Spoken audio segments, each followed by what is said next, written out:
आज मैं आपके साथ एक बहुत ही सूक्ष्म और साथ ही ताकतवर ध्यान सूत्र साझा करने जा रहा हूं। किसी भी ध्यान की जड़ होती है आपकी श्वास, और इसी श्वास में छिपा है आपका असली केंद्र। मूल मंत्र यही है, जब अंतः श्वास और बहिर्श्वास एक दूसरे में घुल मिल जाते हैं, उस क्षण अपने ऊर्जाहीन परंतु ऊर्जापूर्ण केंद्र को स्पर्श करो।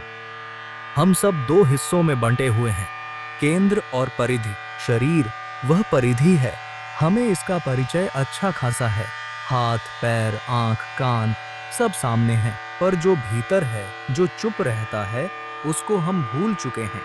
और यही भीतर का वह मौन, वही हमारा असली घर है। अब श्वास की प्रक्रिया पर ध्यान दें। जब आप गहरी सांस लेते हैं, वह नाभि तक जाएगी। जब सांस बाहर जाती है, वह नाभि से निकलती है। इन दोनों के बीच एक ऐसा क्षण आता है जहां आप न कह सकते हैं यह अंदर जा रही है, और न कह सकते हैं यह बाहर आ रही है। वह क्षण, वह सूक्ष्म ठहराव, वही आपका केंद्र है। यह ठहराव किसी गति का नहीं है, न जाने का न आने का, बस ठहर जाने का अनुभव है। और उसी ठहराव में आप अपने भीतर के उस मौन को छू लेते हैं जो किसी भी शब्द या विचार से परे है। जरा ध्यान से देखिए, एक सोया हुआ बच्चा कैसे सांस लेता है। उसकी सांस पेट से आती जाती है, पेट ऊपर नीचे होता है, छाती पर फर्क कम दिखाई देता है। बच्चा इसलिए पूरे में होता है, वह वर्तमान में रहता है। उसका अतीत नहीं, उसका भविष्य नहीं, बस यह पल है। यही समग्रता है। जब बच्चा क्रोध करता है, वह पूरा क्रोध करता है, वह आधा नहीं होता। और इसलिए उसका क्रोध भी सहज और कुछ सुंदर दिख सकता है, क्योंकि समग्रता में किसी भी भाव का अपना सौंदर्य होता है। पर हम बड़े होते होते खंडित हो जाते हैं। हम प्रेम भी आधा देते हैं, क्रोध भी आधा करते हैं। जीवन का हर भाव आधा अधूरा रह जाता है। क्यों? क्योंकि हमारी सांस उथली हो गई है।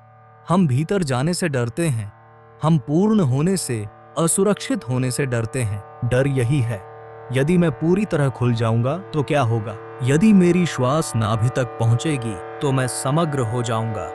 और समग्र होने का मतलब है नियंत्रण का चूक जाना। मन, जो मालिक बनकर रहना चाहता है, वह धीरे धीरे अपना मालिकाना जुगाड़ खो देगा। इसलिए मन ने एक सरल सा नियम बना लिया, श्वास को ऊपर रोक दो, छाती तक ही रहने दो, पेट तक न जाने दो। और इस तरह हम जीवन को सतही ही जीते हैं। जीवन का रस आधा रह जाता है। क्या आप जानते हैं कि असली आनंद कहां से आता है? यह आनंद किसी स्थान, किसी वस्तु या किसी व्यक्ति से नहीं आता। वह आपके केंद्र से आता है, उस बिंदु से जहां श्वास ठहरती है। एक बार जब आप उसे छू लेते हो तो आपको समझ आ जाता है, वह अनुभव किसी बाहरी कारण का नहीं, वह केवल अंदर से उठता है। और इसीलिए पहाड़ पर जो वाह आता है, उसका कारण सिर्फ प्राकृतिक दृश्य नहीं, असल वजह यह है कि वहां आपकी श्वास स्वतः गहरी हो जाती है और आप क्षण भर के लिए अपने केंद्र को छू लेते हैं। शिव ने इसे एक बहुत ही सूक्ष्म भाषा में कहा। वह कहता है कि यह केंद्र ऊर्जाहीन भी है और ऊर्जापूर्ण भी। कैसे? क्योंकि वह आपके शरीर मन की ऊर्जा से नहीं चलता, वह बाहर के ब्रह्मांडीय स्रोत से जुड़ा हुआ है। इसीलिए वह शरीर द्वारा संचालित नहीं कहा जा सकता, वह सार्वभौमिक ऊर्जा का प्रतिबिंब है। हमारा शरीर पेट से, खाने पीने से चलने वाला है, वह ईंधन पर निर्भर है। पर यह केंद्र उस तरह का नहीं है, यह किसी पेट ईंधन से नहीं चलता, इसलिए वह ऊर्जाहीन प्रतीत होता है। पर वास्तव में वह ऊर्जापूर्ण है, क्योंकि वह अनंत स्रोत से जुड़ा है। यह सोचना जरूरी है, सभ्यता ने हमें किन किन चीजों से डरा दिया है। काम वासना, शरीर की सिद्धियां, इन्हें दबाकर रखा गया है ताकि मन सुरक्षित महसूस करे। पर सुरक्षा का यह भ्रम ही हमें हमारी गहरी श्वास से अलग कर देता है। यदि हम सच में गहरी श्वास लेने लगे और वह श्वास नाभि तक पहुंचती रहे, तो काम केंद्र सक्रिय हो जाएगा और तब मन को नियंत्रण मुश्किल लगेगा। इसलिए यह व्यवस्था बनी। लेकिन ध्यान की राह पर हमें मन के इस डर को समझकर धीरे धीरे पार करना होगा। समग्रता का डर अतीत का, भविष्य का, सामाजिक नियमों का मिश्रण है। इसे पहचानना ही पहला कदम है। अब मैं आपको एक सरल, सुरक्षित अभ्यास देता हूँ, जिसे आप रोजाना 10-20 मिनट कर सकते हैं। जरूरी बात, अगर आपको सांस संबंधी कोई दिक्कत है, अस्थमा आदि, तो धीमे तरीके से या डॉक्टर की सलाह पर करें।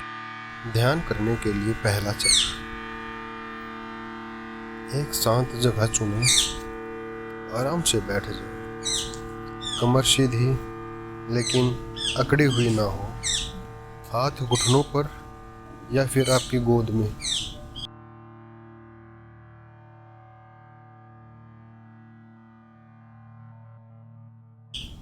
आंखें धीरे धीरे बंद कर लें। इस कार्य में आपको 1 से 2 मिनट का समय लगेगा। चरण 2, श्वास का अवलोकन।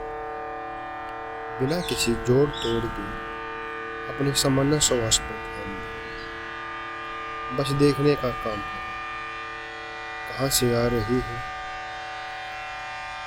छाती, पेट या नाभि। यह चरण बिल्कुल सहज और बिना जजमेंट के होना चाहिए।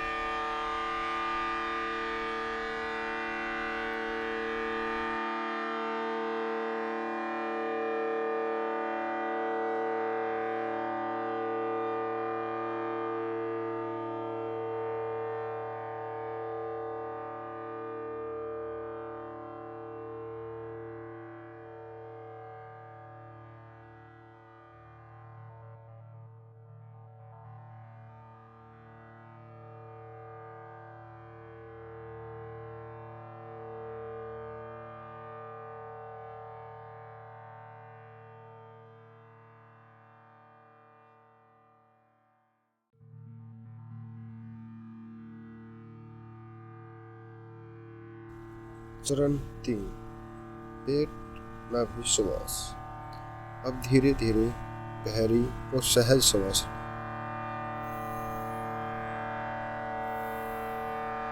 जितना आराम से हो सके सांस लेकर सोचे, यह भीतर जा रही है,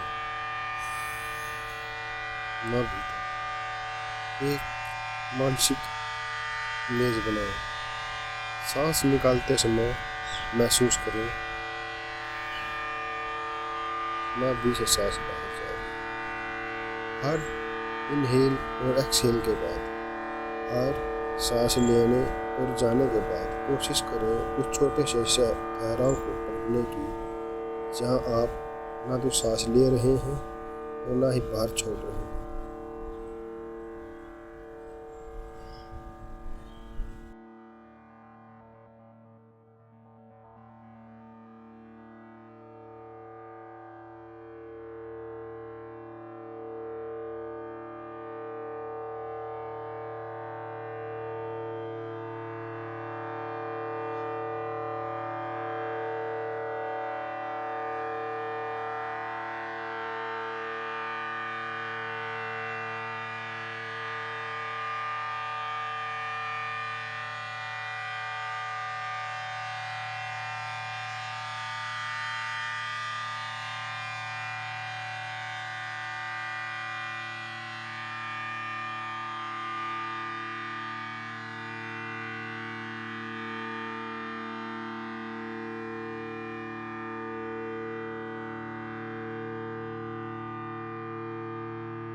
मिलन बिंदु पर ठहरा। इस कार्य में आपको 3 से 5 मिनट लगेंगे। जब आप इन और आउट के बीच के उस सूक्ष्म कण को पहचान लें तो वह थोड़ी देर ठहर जाएगी। ठहराव में रहने का मतलब है बिना निकाह लिए, बिना किसी प्रयास के बस होना। अगर मन विचलित हो तो निश्चित रहे मन विचलित होगा ही, कोमलता से संवास करने पाए।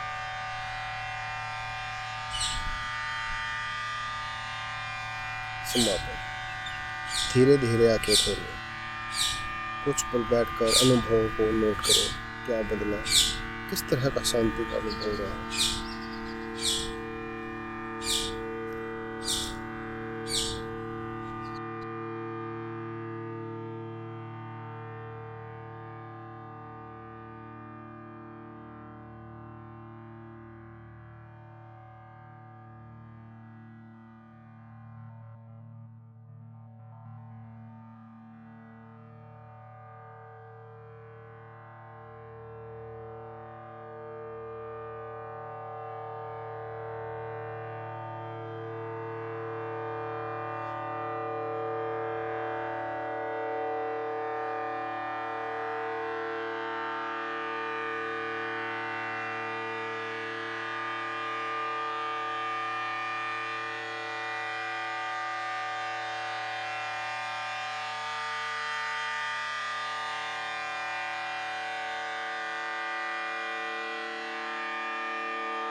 दोस्तों, यह अभ्यास दिन प्रतिदिन करने पर असर दिखाता है। पहले कुछ दिनों में आप कहेंगे, मुझे कोई फर्क नहीं दिखा, यह सामान्य है।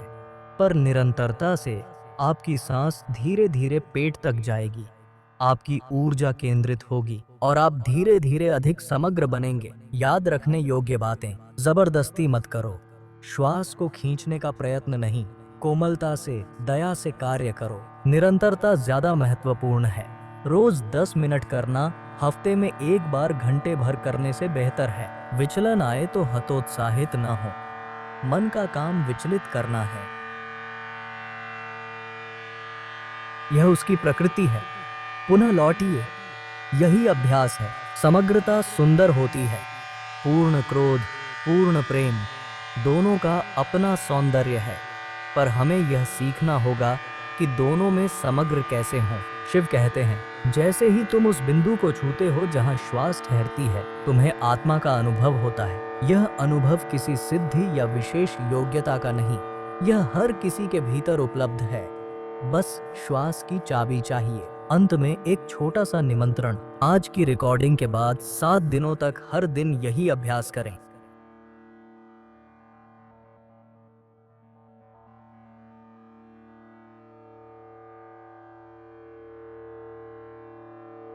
पहले, दूसरे और तीसरे दिन हर दिन 8-10 मिनट तक करें। फिर दिन चौथे सातवें में 12-15 मिनट। फिर आकर बताइए कि क्या परिवर्तन आया।